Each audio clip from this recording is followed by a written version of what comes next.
Hello everyone, welcome back to another episode of the Opus Music Foundation Backstage series. My name is Angela and I'm the youth director and producer of this show. And so today we have Mr. Christopher O'Reilly. Mr. Christopher O'Reilly, how are you?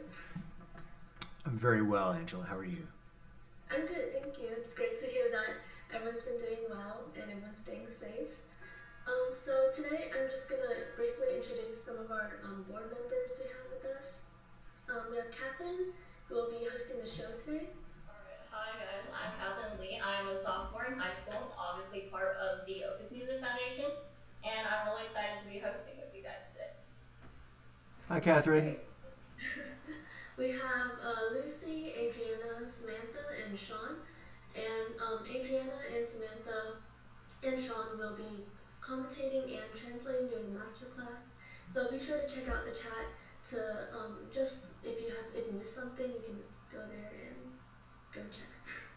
And yeah, so Fantastic. let's get on with the show. Hmm. Alright, thank you so much for that introduction, Angela. Well, hello, Mr. O'Reilly. Glad to know that you're doing well. We don't have that much time, so I'm just gonna jump straight into a quick little interview with you, a Q&A, if you will. So before this, I was looking through your credentials, very long list, very, impressive. Probably longer than my life accomplishments will ever be. But one thing that I saw was that you actually participated in the Van Cliburn competition. And obviously competitions are very important for pianists, and when that competition is something like the Van Cliburn, obviously that takes experience to like a whole other level. And I'm particularly curious because I saw that you said that you learned more in the 2 weeks of competition at Van Cliburn than you did at your time in New England. And this is not to throw any shade on New England at all, but could you just please elaborate on what you meant by that, and just share with us what that experience at Van Cliburn was like? I think it's fair to say that just the very hothouse atmosphere of being at a piano competition is something that allows you, enables you, forces you to learn very quickly and to fix whatever may have been sliding by. I think my teachers and all of my colleagues at New England Conservatory were extraordinarily critical, but I just found myself um, perhaps being a little bit more critical of myself in the competition situation, more so than getting a graduating recital together or anything like that. It was really a matter of just really very concentrating very, very hard. I don't know how else to say it. It was really an extraordinary experience. And of course, I got to listen to all kinds of other pianists. I was running into all kinds of other colleagues, other teachers. We didn't have any interaction with the jury at that point, but there were so many musical types around, music critics, the piano societies of all these towns and all universities in around the Fort Worth area. Everybody comes to the Clyburn, and so it was an extraordinarily exciting time. I bet. I mean, Van Cliburn competition is such a big competition in the music world. Seems like it was a very eye-opening experience for you. What was like, what was that experience like in terms of like stress, times of like competitiveness for you? At the point I'd done the Clyburn, that was in '81, and Wow. I had done a couple of competitions prior to that. I'd won the Young Concert Artist competition. I was a finalist at Busoni in England and also finalist at Leeds. So I was getting used to the idea of being at a competition in a kind of hothouse atmosphere of finding a place to practice and not listening to too many other people all the time, and trying to do everything in my power to really capture my best concentration and cultivate my best concentration. And that entailed lots of slow practice. It sometimes entailed, if I couldn't get a piano, it entailed, playing on the tabletop of my hotel room. It was just a matter of trying to stay engaged and concentrated and relaxed. And I think I had a better time. Oh, and Montreal. Gosh, I won second prize to Ivo Pogorelich's first prize at Montreal. That was pretty cool. And Lily Krauss and Karl Ober Schnabel were on the jury then too. Amazing. I think the Clyburn though is arguably the best organized of all the competitions, and so the stress is as little as is possible under those circumstances. They have all kinds of drinks backstage, non-alcoholic drinks, the kinds of whatever will relax you. I know they had aspirin if you wanted. They even had a cot right there backstage if somebody wanted to lie down right there. I would usually do a couple of push-ups before I go on stage, but they literally were there to make you able to play your best, and I am eternally grateful to them for that. Well, very glad to hear that. I think that after this, you're going to revolutionize doing push-ups before competitions. I have yet to try that out, but perhaps I should try that in the future. But glad to hear that, concentration, obviously, very important. Glad to know that you adapted well and had as minimal stress as possible. Mm-hmm. Now, in terms of your repertoire, I also found this extremely interesting. When I was looking through like composers that you've played, your repertoire is just so vast and so unique. I mean, growing up, I've always played, Mozart, Chopin, Rachmaninoff. It's like a never-ending cycle of those cliche almost composers. But yeah, I had to resort to, not ashamed to admit, I had to resort to Googling some of the composers that you played before. But I guess I was just wondering, what was it that drew you to these less popular composers, and in any way do you think it's helped you, grow or change your perspective as an artist? Well, let's ask you first of all, which ones you felt were the lesser known, or the ones that you had to look up. Practically all of them. I can't really list them off the top of my head right now. Are you talking about all my pop arrangements, like things like Radiohead and Elliott Smith and folks like that? Yeah. Ah. Well, yeah.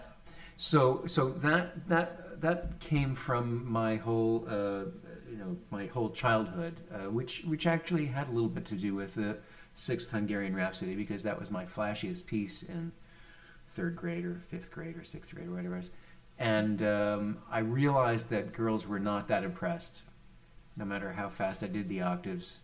They just weren't into classical music, and so I got into pop music a little bit.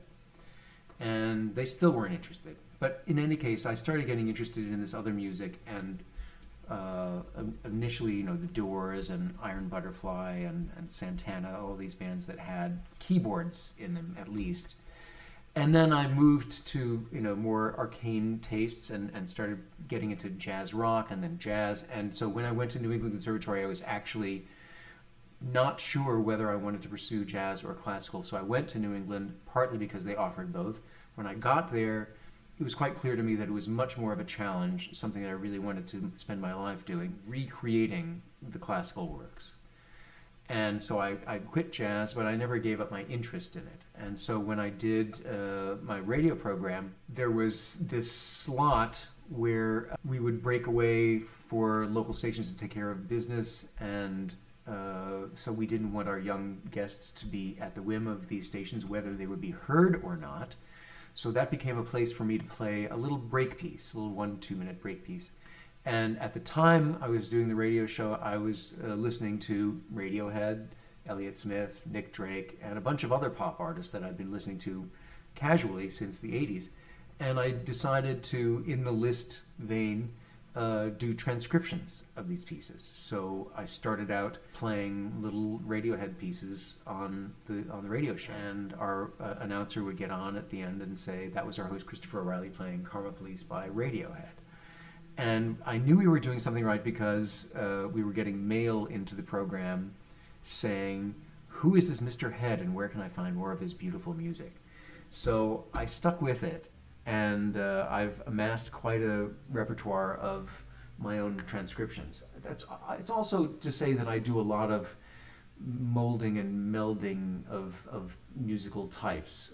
For instance, I was very obsessed with Stravinsky's Apollo, his string orchestra piece, his ballet, my favorite piece of Stravinsky.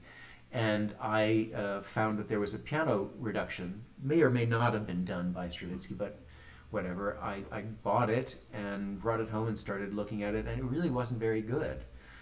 There were some movements that really worked and others that really were leaving out all kinds of things. So I started putting them back in and made my own arrangement. I'd say about 30% of that one is mine. Similarly, Liszt's first transcription and arrangement was Berlioz's Symphonie Fantastique, and I did a puppet show with that. We did 120 performances of that a couple of summers ago in New York. And so for that, I took Liszt's version, and admittedly, it was his first time making a transcription. So there were some things where, he would write an extra line above the stave and say, well, the orchestra is doing this stuff here, but I don't know how you're going to fit it in between two hands. It's up to you. So I did quite a lot of arrangement there. So arrangement has been quite a lot of what I do these days. Yeah, I find that definitely. I think that's extremely interesting because you're so genre fluid, which is just incredibly cool. I mean, you're kind of mixing classical, pop music, rock all together. So was there like a particular moment in your career when you thought that like classical is not just the only way, but we can kind of create like an entire melting pot kind of sort of music? That's a wonderful question. And I think we go back to the quote that Gunther Schuller, the late president of New England Conservatory, gave to me, a quote that he got from Duke Ellington. And Duke Ellington was at the time dealing with cultural issues in New York. I mean, there was the uptown jazz scene, and then there was the downtown, the Carnegie Hall jazz scene. So you'd have George Gershwin downtown, you'd have the uptown, true jazz artists. I mean, Stravinsky and all those guys were going uptown to hear the jazz. And he said there are only two kinds of music, good music and the other kind. And so that's to say that we really can't put a value judgment on this. We really have to trust our own ears and our own heart to know what music we believe in and what we can present to the best of our abilities. And it's up to the audience to leave an open mind and allow a new experience to overtake you, or if it leaves you cold, that's completely your choice. And so I've had so much really great experience with these pieces that I knew it was the right thing to do. Nice. I mean, honestly, that quote is really powerful. Good music or the other kind. But I guess that makes me want to question you. What do you categorize as good music that separates it from the other kind? Yeah, it's just criteria for me. Actually, I like, I get very excited about harmonies that kind of get under my skin. A beautiful chord change, or in this Liszt piece, this exuberance of it's like a one of those Spanish bass guitars. I love just the rawness of that energy of that, not even harmony. It's just raw rock chords, and so harmony is a great thing for me, and that's why I love Radiohead. That's why I love Ravel. But the main criteria for me that makes good music or great music is texture. And so I love the intermingling of voices. Radiohead sounds like they might be a rock band, and a lot of rock music is very sort of vertical and just very heavy chords and really not a whole lot going for it. But there are musics, Radiohead is one of them. Public Enemy is another one, the rap group from many years ago. They had a sense of, even if they were just using samples and not necessarily instruments, one had a sense of very different threads making a beautiful texture. Radiohead, despite the fact that only one or two of them know how to read music, every member of the band contributes a thread, something into the texture that makes a weave. That's also why I love the Bach Preludes and Fugues and the Shostakovich Preludes and Fugues.